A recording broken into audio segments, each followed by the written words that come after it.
All right, good evening, everybody. Is everyone ready? I'll call the committee of the whole to order. 9 members are present. Alderperson Turner is excused. Can I have a motion to approve the minutes? Second. Motion and a second. Any discussion on the minutes or additions or corrections on the minutes? All in favor of approval of the minutes, say aye. Aye. Opposed? The ayes have it. And then item 2 is a discussion regarding neighborhood associations, and we're going to hold that item if there is no objection. Suzanne Singh is the point person on the city staff on this issue, and she's out today. It's important to have her involved in this discussion, so we'll hold that. And then item 3 is a discussion regarding broadband and Wi-Fi access.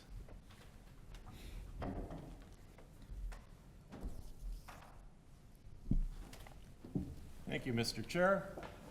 Fellow members of the council, Tony Warkacheski, IT Director. With me today is Jenny Kosick, the Director of Marketing and Engagement.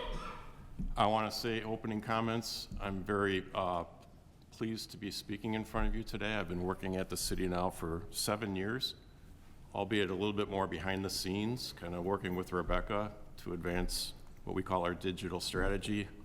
But for 6 years, I never really had the privilege to speak to this committee. And then we had an election in February. We get some new people on the team, and here I am talking about the internet. I think that's pretty cool. I like the way things are headed here. But in all seriousness, we have been on a journey for a number of years to kind of get a lot of our services more in electronic form.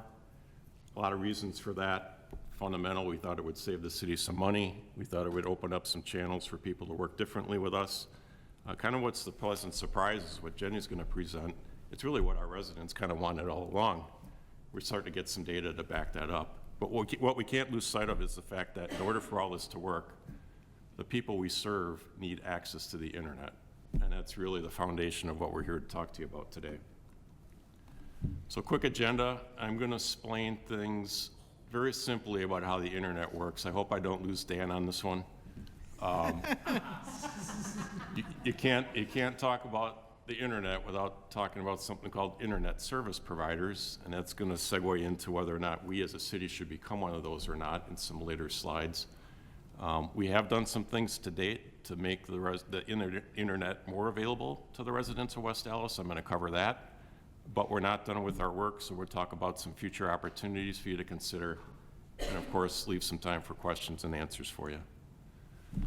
All right, so the internet is actually pretty complex. This is taken from a resident wanting to connect to the internet perspective and how it all kind of works. So I think everyone in this room probably has broadband in their house, right? So somewhere in your house, you've got this thing called a router. Hopefully the lights on it are green most of the time.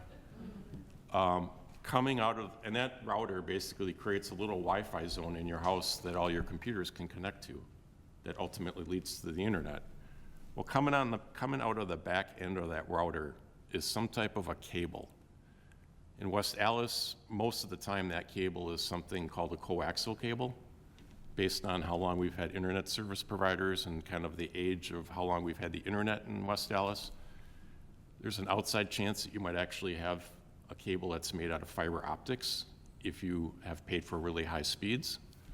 I see Mr. Halverson has that, he's lucky.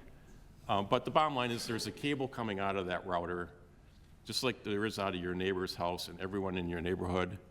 All those cables come together into a box somewhere in your neighborhood that's called a head-end unit.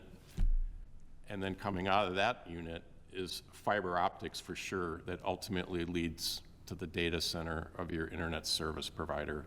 And from there, it gets infinitely more complex. There's lots of special equipment in that data center. There's lots of layers of redundancy and failover to make sure that they pretty much never lose the service they're providing you.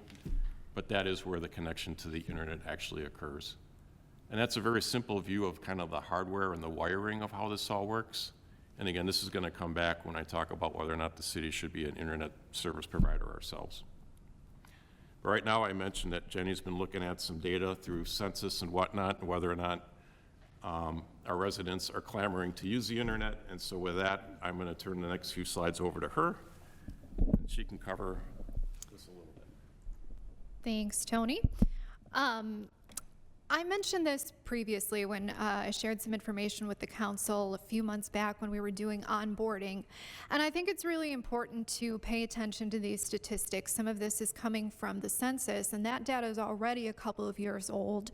So what we share today, it's likely some of these numbers are up even higher than they were when the data was collected. But right now, 94.4% of our households have broadband subscriptions. That's a really big number, and like I said, it's probably up a little bit since that data was collected. It's on trend with data that we collected in 2019 when we did our resident survey. This is a natural growth from the data that we collected then.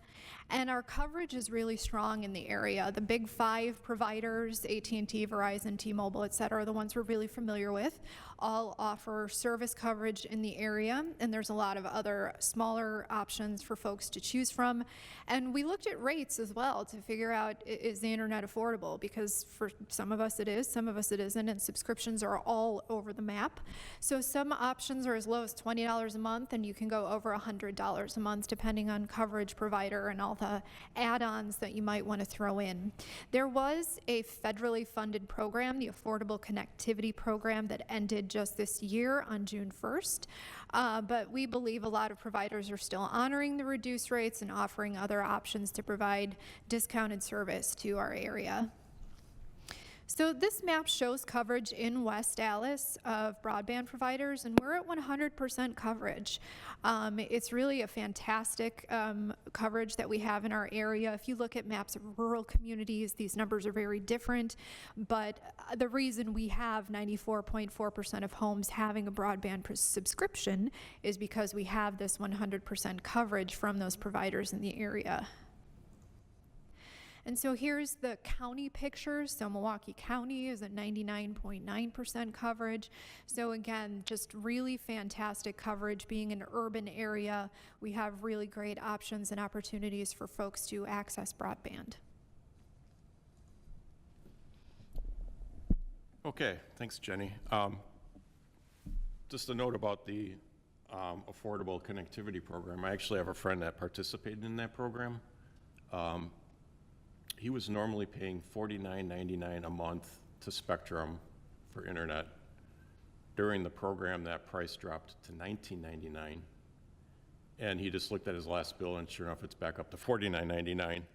But rumor in the street has it that, like Jenny said, a lot of the providers, if you ask for it, they're still honoring the lower rates, because I don't think they want to lose your business and have you go to a different provider. So even though that program, that federally funded program, is over, I think if you put in a little bit of the legwork, you can still get the same rate out of whoever your provider was. So we have taken steps as a city to provide access to the internet for some of our residents. So I'm going to segue into that. So I sent you guys a copy of this deck yesterday. This is actually a hyperlink up here, which will bring you to this map that you see on the right. The hyperlink actually takes you to the Wisconsin Public Service Commission website, where they actually have a map of the whole state of Wisconsin, and you can zoom in on any community and see where you can find free Wi-Fi zones. The qualifier is have to be Wi-Fi's where there's no password required to get on the Wi-Fi. So all of us have probably stayed at hotels, or maybe even in a tavern. You see that there's a Wi-Fi available, but you need a special password to get on. These are truly non-password required Wi-Fi zones. And when you look at West Allis, you see a pretty high concentration of Wi-Fi zones in the city, and they're listed over there on the left. I can't take much credit for this. A lot of this legwork was done by my predecessor, Jim Jandovich. He was anywhere he could find fiber that somehow connected back to City Hall. He was putting Wi-Fi devices in those places where the fiber was to provide this back to the city. So that largely explains the concentration of dots you see in West Allis. It's a lot of our city buildings, a few of our parks, whereas when you expand outward, most of our neighbors only really provide free Wi-Fi in the libraries within their communities. Not only are we providing Wi-Fi zones, but if people don't have a device to connect in those zones, we also allow them to come into both the library and the senior center to use our computers. So we're up to almost 50 public use computers at the library and 11 at the senior center. They get a lot of use. Residents can come in, use those computers. They're relatively unrestricted in what they can find on the internet. And if they're struggling with how to get to the internet or use the internet, training is also provided those same patrons. So that's a program that's always been popular and is still popular to this day. Those PCs get a lot of use. This is kind of a neat new thing, so I know Mike at the library is really excited about this. The picture on the right is actually a laptop kiosk where somebody that's a member of the West Ellis Library can actually rent one of those. I shouldn't say rent because it's free of charge. This program was funded by a grant, and it basically allows a patron to check out a laptop for up to 4 hours to use at the library. That laptop can get to the internet using the Wi-Fi that's at the library. The extra feature that the laptop provides is there's also versions of Word and PowerPoint installed on those PowerPoints. So if somebody wants to create, say, an invitation to a party and they don't have a computer at home, they can now do that on these laptops and print out the invitations at the library. That might actually, this kiosk might actually be operational right now. I haven't checked with Mike in the last few weeks, but this picture was taken at the library, so I know it's there. We're not done. I'm getting towards the end of the deck here. There's a couple of things for you to consider to expand some of the Wi-Fi zones we offer the public. The first one's over at Liberty Heights. So later on tonight, you're going to be asked to decide whether or not we should pay some money to replace the pavilion. I hope you vote yes to that. But regardless of old pavilion or new pavilion, we have an opportunity to light up that whole park as a big Wi-Fi zone at a relatively low price of only $1,500. The reason the price is pretty low is this committee also approved last year a capital project for us to extend our fiber network to Liberty Heights from the farmers market. So that's been done, and that's ultimately what's providing some of the infrastructure for us to create that park as a Wi-Fi zone. Also benefiting us, oh, before I forget, the fiber that we put out there last year replaced some fiber we were borrowing from the school district, which wasn't the best. So we feel confident now we can provide a better service out there now that we own the fiber versus borrowing it from the school. The park also has cameras throughout the park and conduit under the ground that connects those cameras to our network.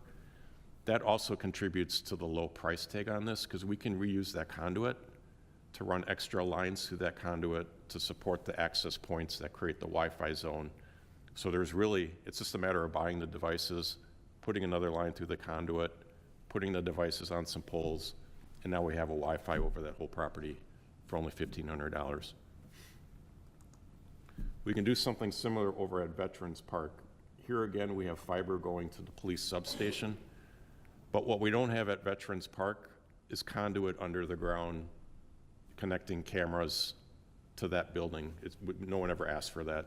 So the cost on this goes up to $5,000 to cover pretty much the labor and the materials that DPW would need to spend to get some wires under the ground to some poles on the property where we can put the access points to create the Wi-Fi zone. And the price for that comes in at $5,000. Third is over at the Historical Society, also called Honey Creek Park. Two options to consider there. Now this is a building where we have a very weak Wi-Fi already. And it's because we're dependent on, again, school district fiber at that location. So we can continue to use that school district fiber and with a little extra cost, put some boosters and some conduit in the ground to create a better Wi-Fi there, or for $5,000, or alternatively, we can bite the bullet and approve a CIP project this fall to extend our own city fiber network to that location for $55,000 and make it a more robust Wi-Fi at Honey Creek Park. And then last but not least, the biggest price tag item is to get a Wi-Fi zone over at Reservoir Park. The price tag on that is only really one option at $70,000. The reason it's that cost is there is no fiber at Reservoir Park, not from us, not from the school, not from the Department of Transportation, who we've borrowed fiber from in the past. We would need to certainly extend the fiber network, the city fiber network, to that location to create the Wi-Fi zone. That too is going to be a 2025 CIP request. We have other reasons for wanting to get fiber to that location, mostly driven from the water utility wanting more cameras out there. But that'll be determined when we go through the CIP prioritization process in the next few months.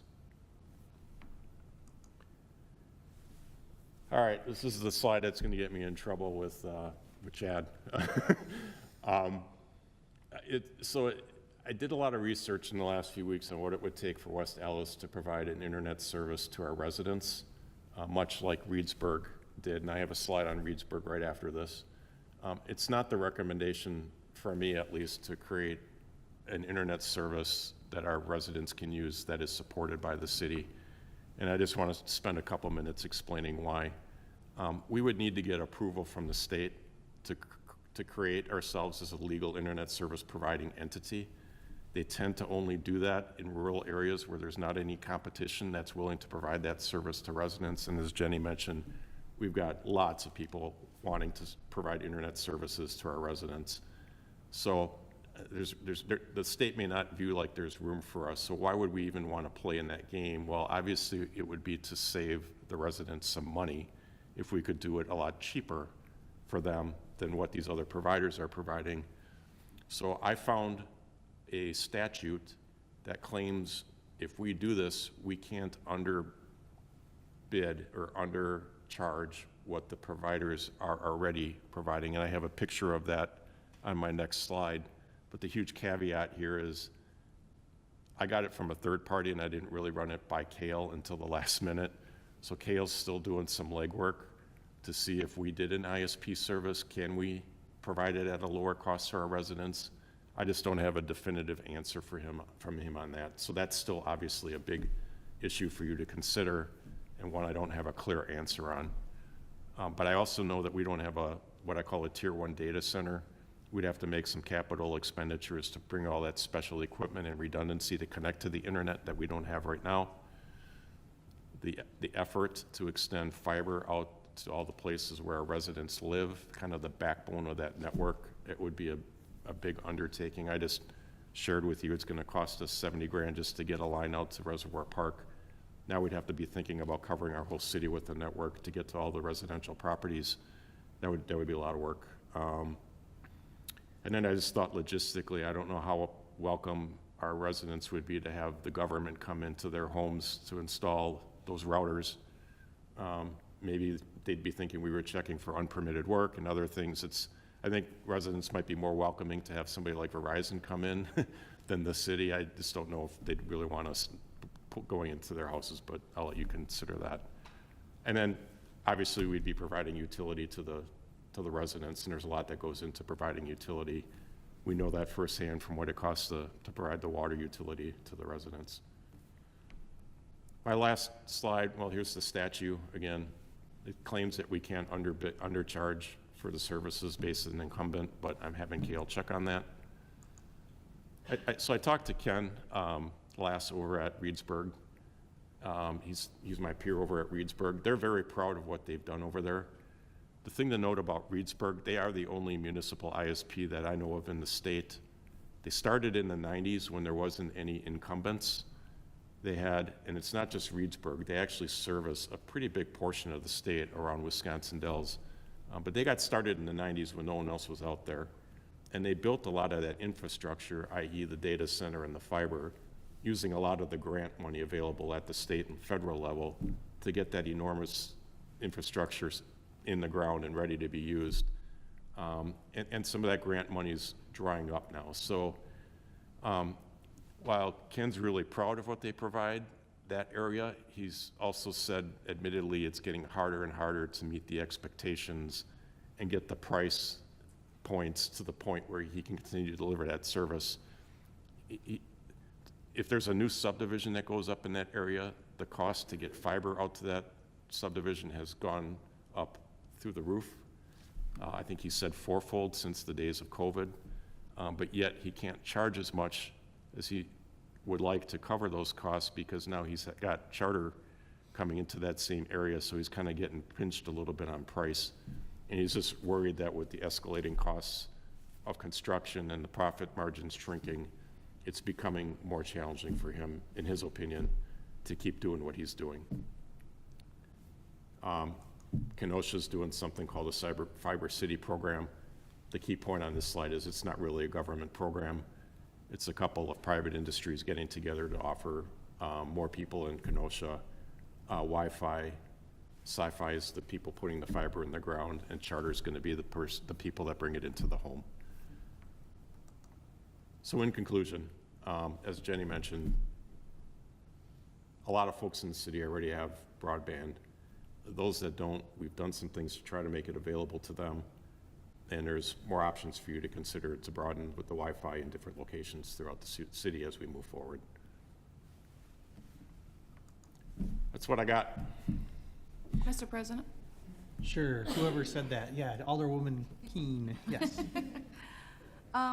Couple questions with the prices that were 1,500, 5,000, or, potentially 55. Is that a one-time fee, a yearly fee? Yeah, good question. Those are one-time fees. It's pretty much to cover the capital costs to get the infrastructure in place. There would be no ongoing costs. And then the difference, again, between the 5,000 and the 5,500 is that the one for Honey Creek is that one of the lines is West Dallas, West Milwaukee School. That's a little bit lower connection rather than it just being city-owned. Yeah, so the difference in price would be for us to pay DPW to bore some conduit from pretty much the fire admin building all the way to that, basically, the Historical Society building, and then pay Cablecom to put fiber in that conduit to extend the city's fiber network, which gives us a lot more control, speed, and bandwidth to provide a better service in that area versus, quite honestly, the one strand of fiber we begged and borrowed from the school district just to get something out there to begin with. So that's the difference in the price, is that construction cost to get our fiber out there. And what is the difference like in the radius that it will impact of the 5,000 to the 5,500? There'd be no difference. Okay. It'd be the reliability and the speeds. I think that would be the biggest difference. We'd put access points throughout the park to make sure that the dome that people can use is covering the whole park. And can you explain again for Reservoir, why does it benefit the water utility? So the water utility has a lot of infrastructure over at Reservoir Park. I don't want to speak for Mike Brofker or Karen Rittenhouse, but they've changed a little bit how they run that operation out there. I think they used to have people more on site during the day to kind of make sure that the systems were running and the place was physically protected and secured. They've since pulled back some of those employees, and now they're kind of running it as an unmanned operation. And because of that, and because there's been a lot in the press lately about water utilities being being vulnerable to cyber hacks, they just want more cameras out there, and they want some of the infrastructure that they have out there that does like phone calling if it's in trouble and alerting if there's a condition. The way that gets done today is basically kind of by Band-Aids and bubble gum. Getting a fiber line out there would make their systems a lot more reliable. We'd be able to put a lot more cameras on the property. Gotcha. And on the coattails of that, we could put the Wi-Fi access points to create the Wi-Fi zone. Thank you. And last question for the laptop borrowing, does someone put in an ID?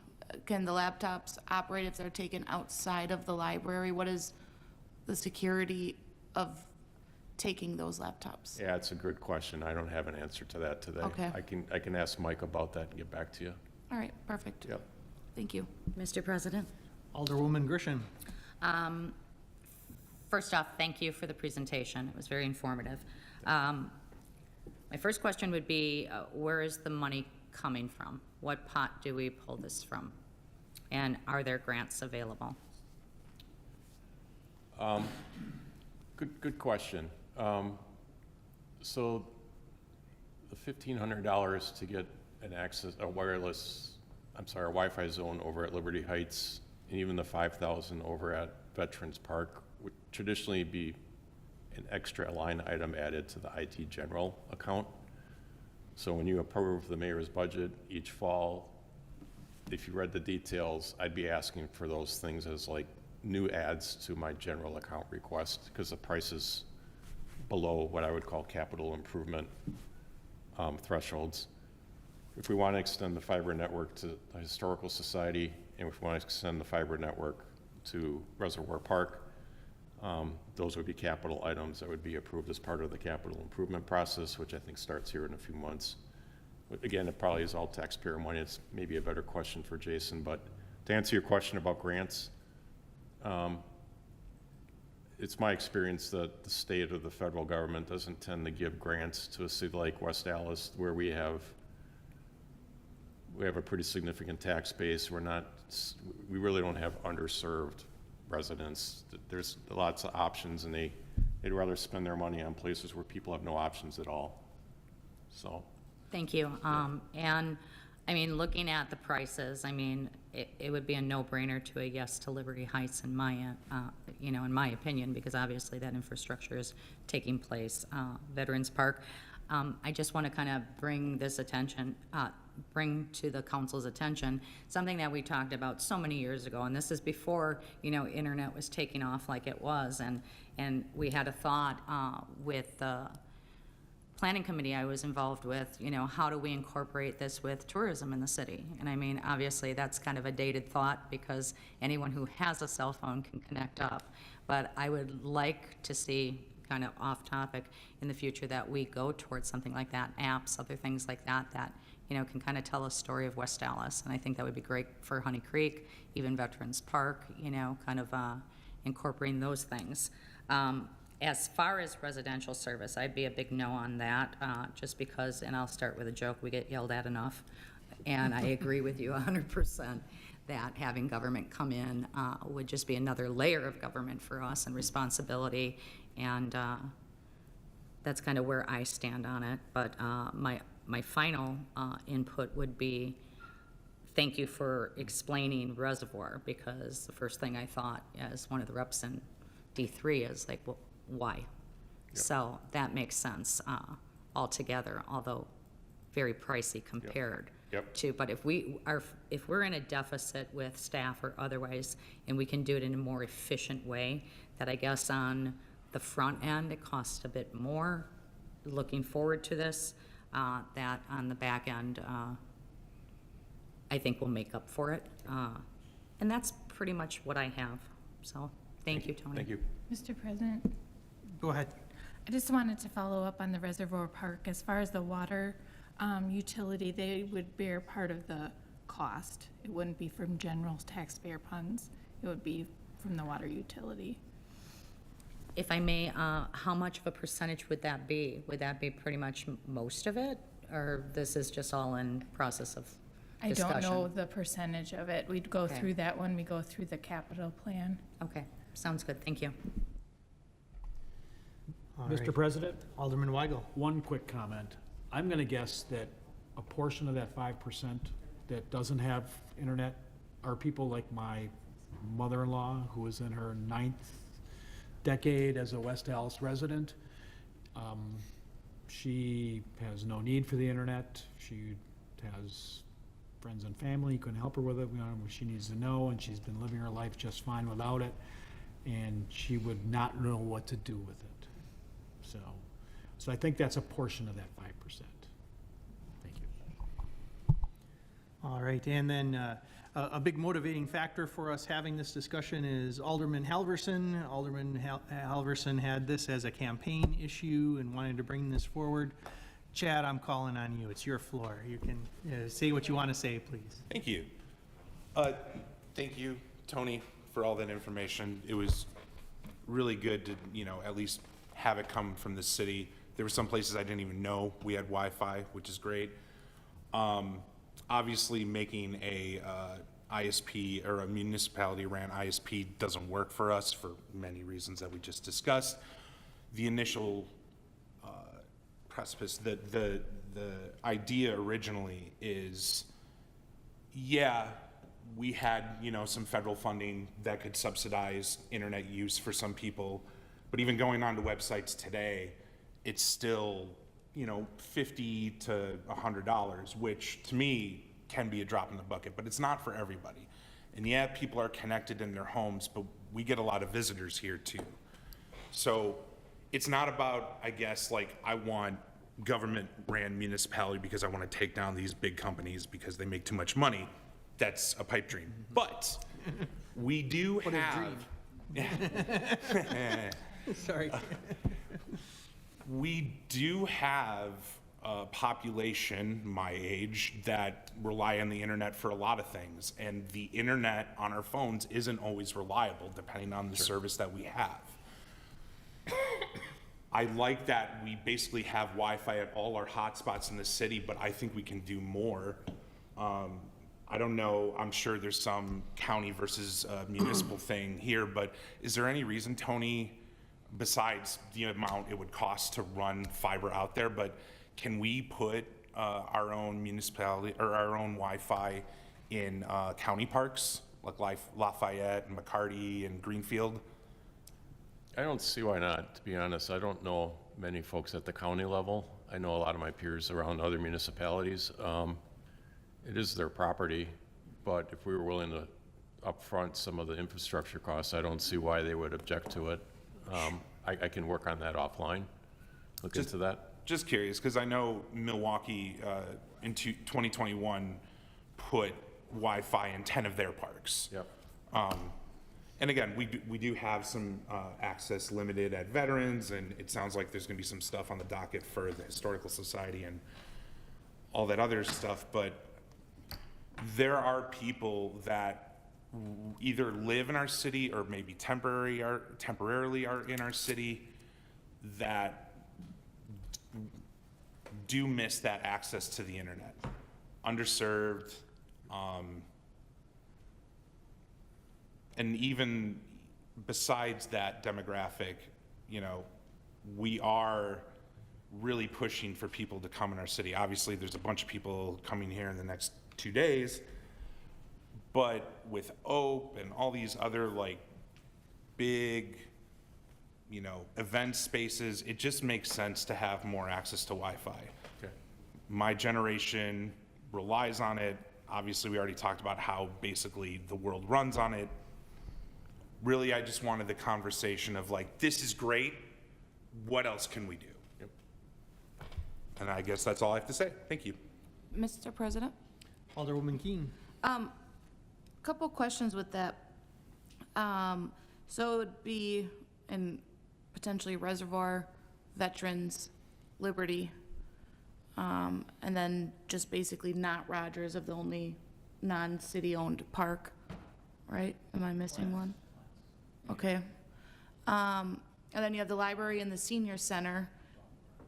That kind of, I feel like La Follette isn't that far from Reservoir.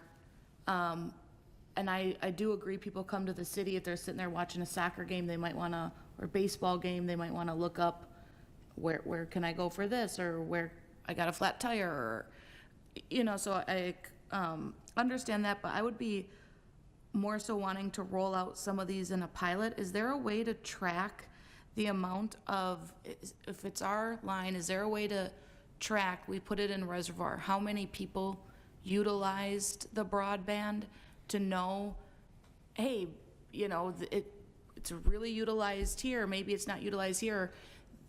We spent $70,000 to do a Reservoir, that's what it could be at La Follette, but it's worth it because of this. I'm just cautious to, depending on if it's a county park, what that price tag will come with to offer that Wi-Fi, and if there's a way to track.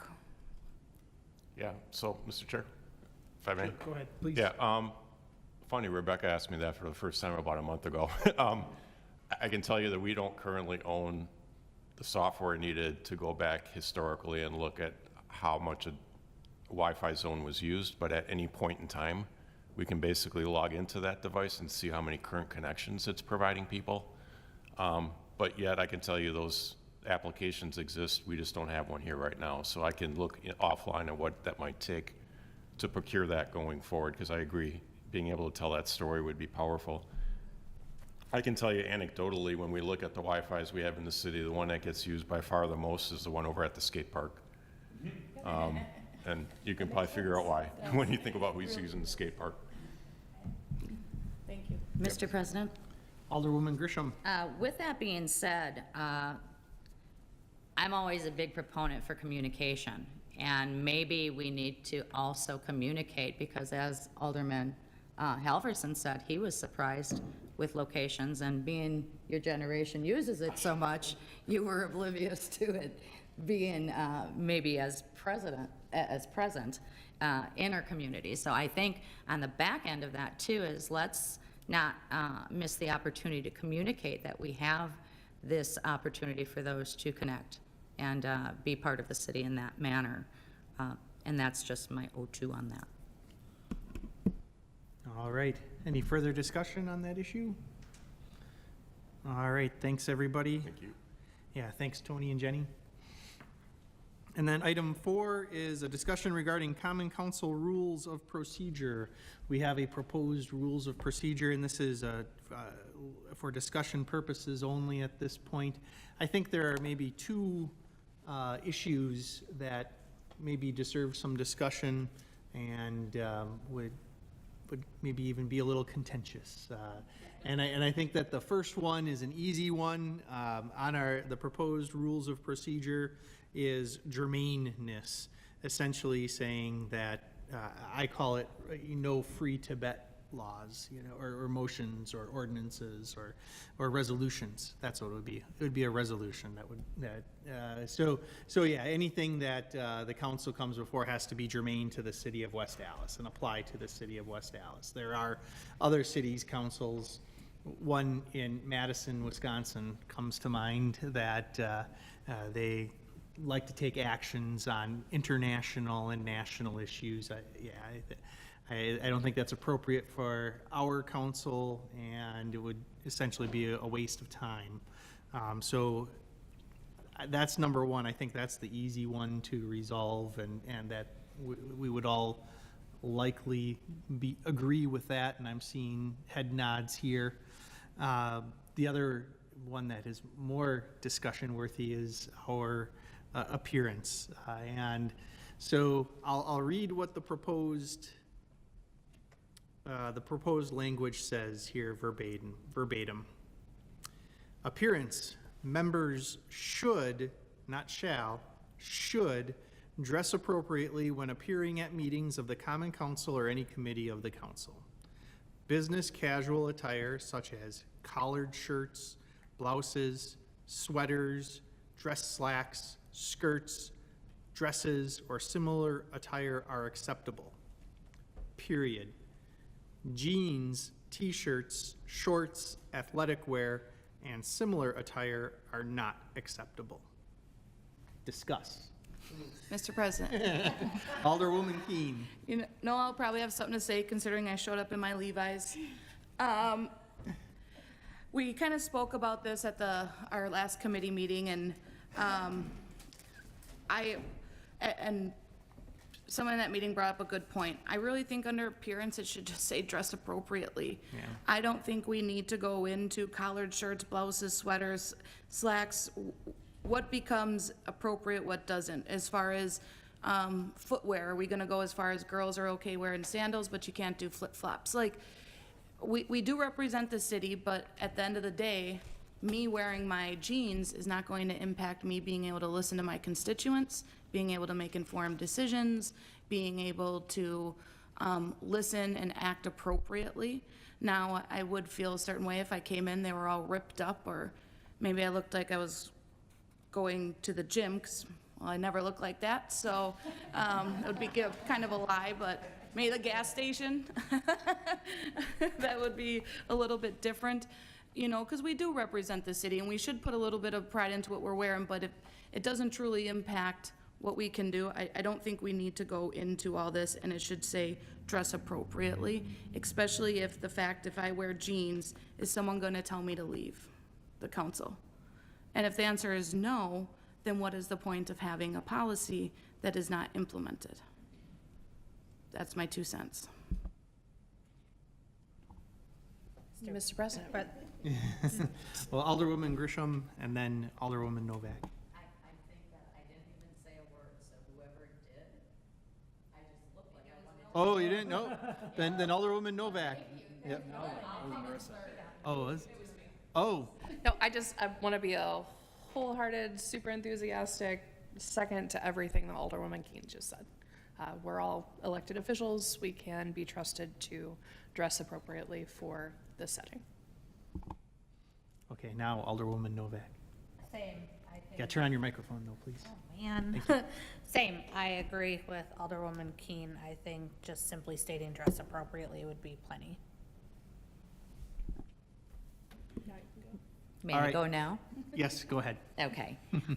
It's important that this discussion took place because we can clearly say dress appropriately. We have generation changes on the council where, you know, back in the day when we went to church, Sunday mornings, we dressed our best. And, you know, you asked the pastors and others, we just want you to be here, that type of thing. But I do believe that there's been a change, and maybe it is generational, where maybe some of the senior members of the council will say, well, no, you go to work, you're dressed professionally. We have fun Fridays when we go to work where we can dress less professionally. But I'm a proponent for, yes, we should all know how to dress appropriately, but breaking this down and saying business casual, other things, is important to hear at least. We can all collectively, I think, use our judgment on that. You have some that will dress in a suit, some biked here tonight, and that's okay too.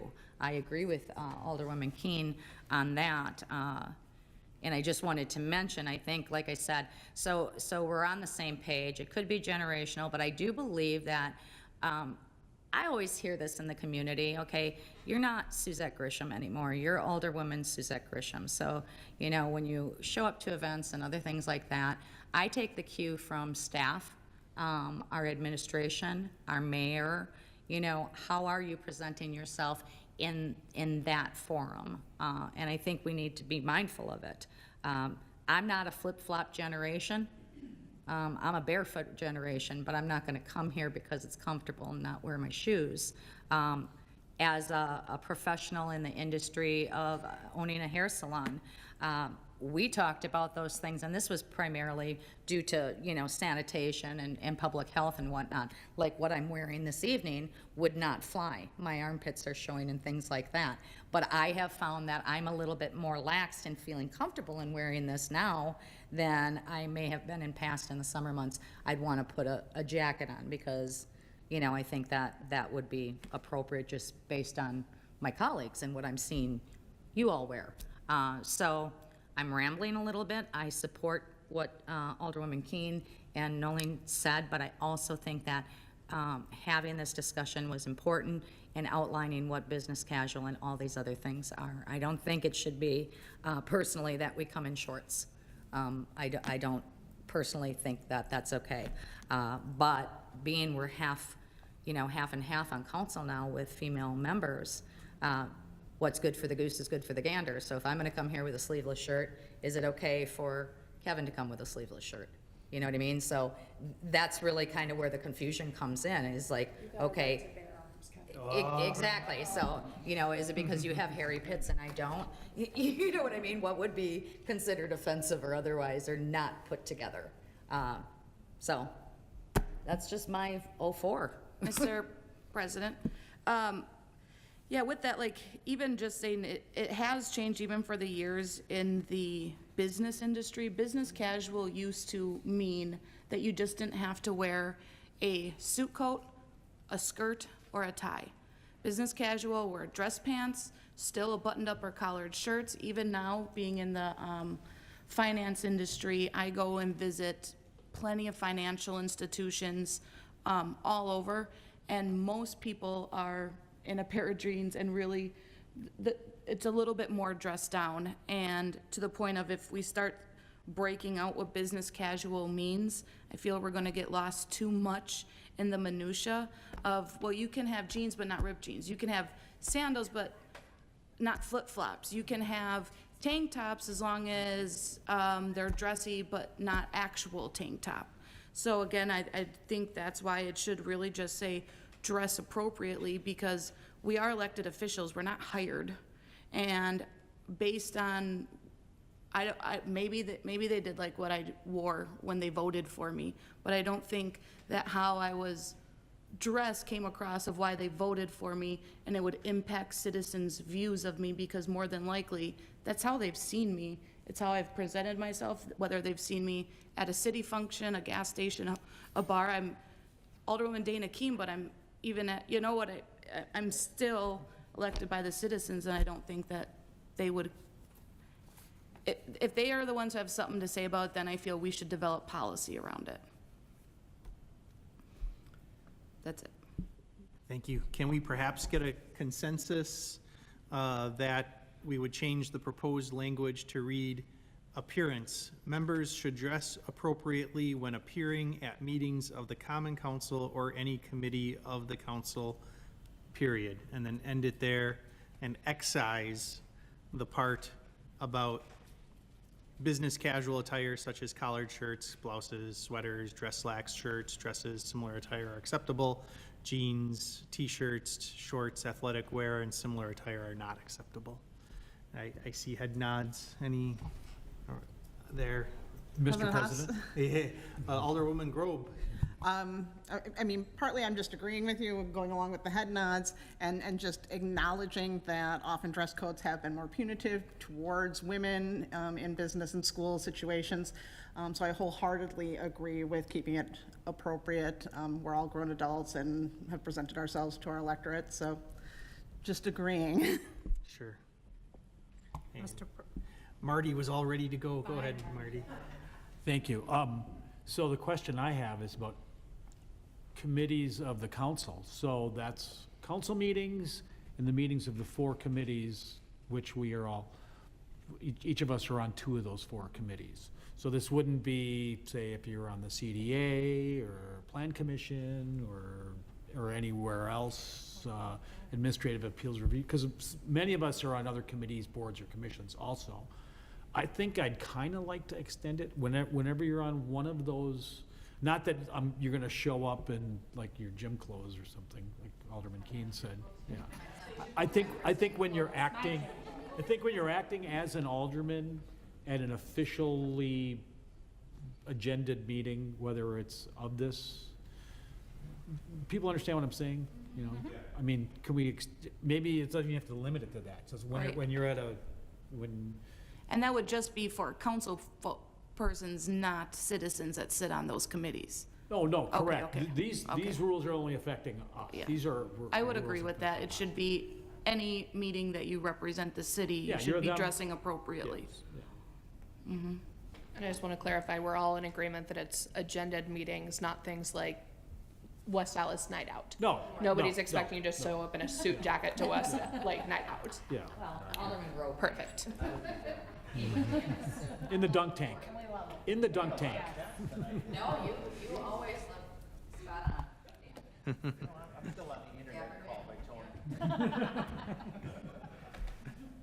All right, any further discussion on this issue?